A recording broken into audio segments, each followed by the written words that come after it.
সেদিন সন্ধ্যায় ভালো কিছু খেতে ইচ্ছা করছিল। ওই দিক দিয়ে সারাদিন কাজ করে অফিস দিয়ে ফিরেও খুবই ক্লান্ত লাগছিল, তাই চটজলদি বানিয়ে নেওয়ার মতো কোনো রেসিপি খুঁজছিলাম। তখন বাড়িতে দেখি এক প্যাকেট সুজি পড়ে আছে, সেটা দিয়েই সুজির উপমা বানিয়ে নিলাম। ভাবলাম রেসিপিটাও আপনাদের সাথে শেয়ার করে দিই। তো কিছুই না, সুজির উপমা বানানোর জন্য কড়াইতে ফার্স্টে 2 চামচ ঘি দিয়ে ঘিটা গরম হয়ে এলে 1 বাটি সুজি দিয়ে দিলাম।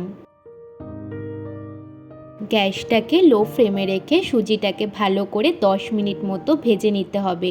খুব একটা বেশি লালচে করে কিন্তু সুজিগুলোকে ভাজবেন না।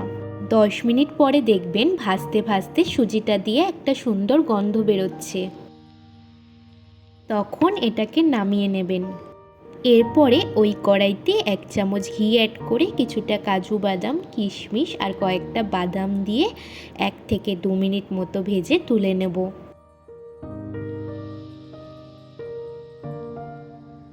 তারপরে ওই সেম কড়াইতেই আরও 1 চামচ ঘি অ্যাড করে কিছুটা সর্ষে আর কারি পাতা ফোড়নে দিয়ে ঘিয়ের সাথে এইগুলোকে একটু ভেজে নিয়ে দিয়ে দেবো একটা পেঁয়াজ কুচি। পেঁয়াজটা একটু ভাজা হলে দেব পরিমাণ মতো নুন। তারপরে কিছুটা গাজর কুচি, কিছুটা ক্যাপসিকাম কুচি আর ঝালের জন্য লঙ্কা কুচি। ভালো করে এখন এই সবজিগুলোকে ভেজে নিতে হবে। সবজিগুলো ভাজা হয়ে গিয়েছে। এখন যে বাটিতে করে সুজি নিয়েছিলাম সেই বাটির 1.5 বাটি জল আর হাফ বাটি দুধ দিয়ে দিলাম। দুধটা দিলে সুজির উপমাটা বেশি টেস্টি হয়। একটু ঝরঝরে সুজির উপমা বানানোর জন্য জলের পরিমাণটা কিন্তু সঠিক দেওয়া খুবই জরুরি।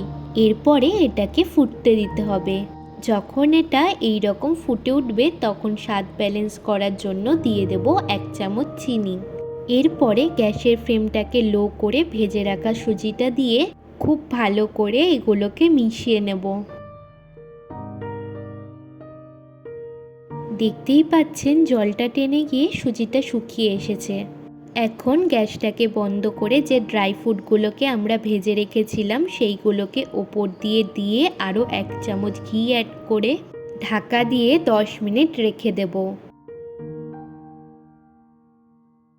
10 মিনিট পরে ঢাকা খুলে সব কিছুকে একবার খুব ভালো করে মিশিয়ে নিলেই আমাদের সুজির উপমা একদম রেডি হয়ে যাবে। আজকের এই রেসিপিটা আপনাদের কেমন লাগলো আমাকে কমেন্টের মাধ্যমে জানাবেন।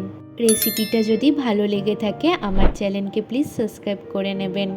আর ফেসবুক বা ইনস্টাগ্রাম দিয়ে আমার ভিডিওটা দেখে থাকলে আমার পেজটিকে ফলো করে নেওয়ার অনুরোধ রইল।